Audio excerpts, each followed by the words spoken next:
I remember just being like, how do we like make the sentence make sense? You know, like to love somebody is to hurt somebody, is to lose somebody, is to know you're only human, honey. Like I remember this, it seems so obvious what it is now because it's a song, but like it took us forever to work out like how to say that really simple message, you know. I have a crazy voice note of just how this song was born. I must have been recording, luckily, when at the moment of conception, which is quite amazing.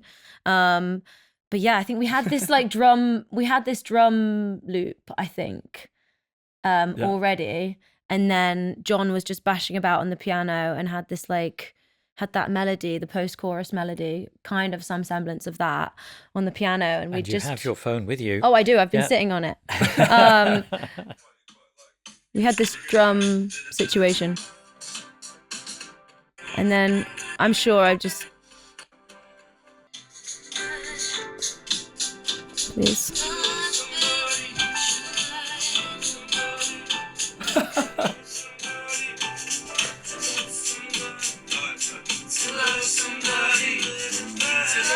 And we all just jump on it because it's amazing. I want you to picture the scene. I'm holding a cowbell. Yeah. Sort of whacking a cowbell. I got the big box of percussion out. Taking all your frustration out on this poor little... Just whacking this cowbell, just shouting stuff.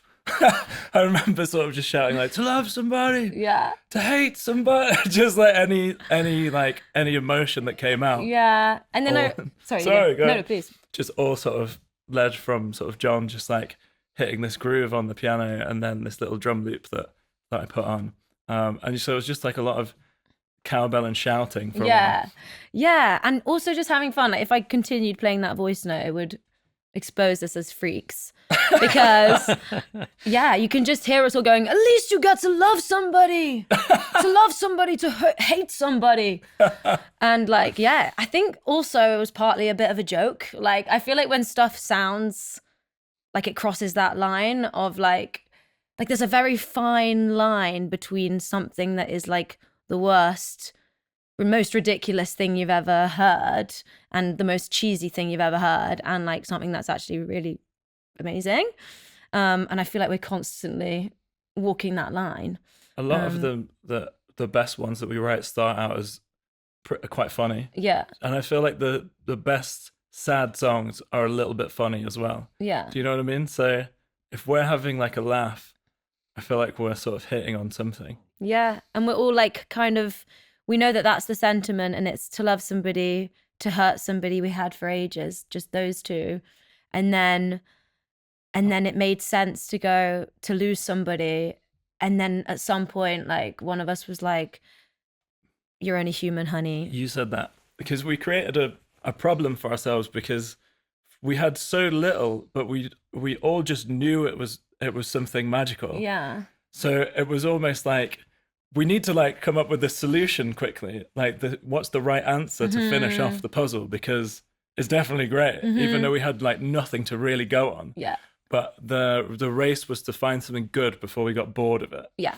That made sense. I remember just being like, how do we like make the sentence make sense? You know, like to love somebody is to hurt somebody, is to lose somebody, is to know you're only human, honey. Like I remember this, it seems so obvious what it is now because it's a song, but like it took us forever to work out like how to say that really simple message, you know, in like a way that makes grammatical sense and like is easily digestible as a chorus. Do you know what I mean? Time for a quick Tape It feature highlight. Did you know that while you're recording you can drop markers? No more scrolling through endless voice notes. Once you've finished, you can go back to the markers to find your best bits. You can also name your markers if there's a specific note you want to add.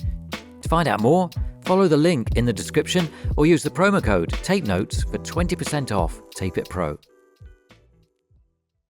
Yeah. It was like there was Did you manage to do that day, or was this? I think we did, yeah. We were just excited and we just went for it. And then as soon as we had that bit, Holly came up with is to know you're only human, honey. And it was like, oh, okay. So it's like you love someone and then you lose someone. It's the cycle. But if you've done that, that means that you're just a regular human being, because Yeah. we literally all go through it. And I was like, that's exactly what it's like. Yes, that's what I meant. Yeah. And then I feel like and then once we had that chorus, like we were like, well, let's just tell the story and have fun, and like the sentiment's there, the hard bit's done, really. And now we can just have fun. I put a ban on production after that bit, and we went outside and just brought an acoustic guitar out. I don't know if you remember this. I can't remember that. And we were like, right, let's write the verse, like acoustic, so al fun. fresco, just like sat in outside the sort of industrial estate in Walthamstow. Just like, I remember people kept interrupting from like the pirate radio station around the corner, or like the sort of builders down the road. And we were just like, yeah, 1 minute. We're onto something yeah. here. I think scenery, I feel like a lot of the songs that we've written together are very much like, this is where we are physically. Like, I feel like I'm very physically affected by my surroundings. So, and I feel like you are. I feel like if you're a sensitive person, like that's how it is. And I feel like a change of scenery literally does wonders for the brain. Yeah, just a refresh. Very And interesting. I think limitations are just so important. And I know that if you would have left me in the studio, I'd be like trying to compress the kick drum or something, and we'd lose the thing that was like the spark that was there. So we'd go outside with an acoustic guitar, and you know, we might look like sort of Weird Glastonbury hippies. weirdos or whatever, Yeah. but it just meant there was a ban on anything, like any little temptations.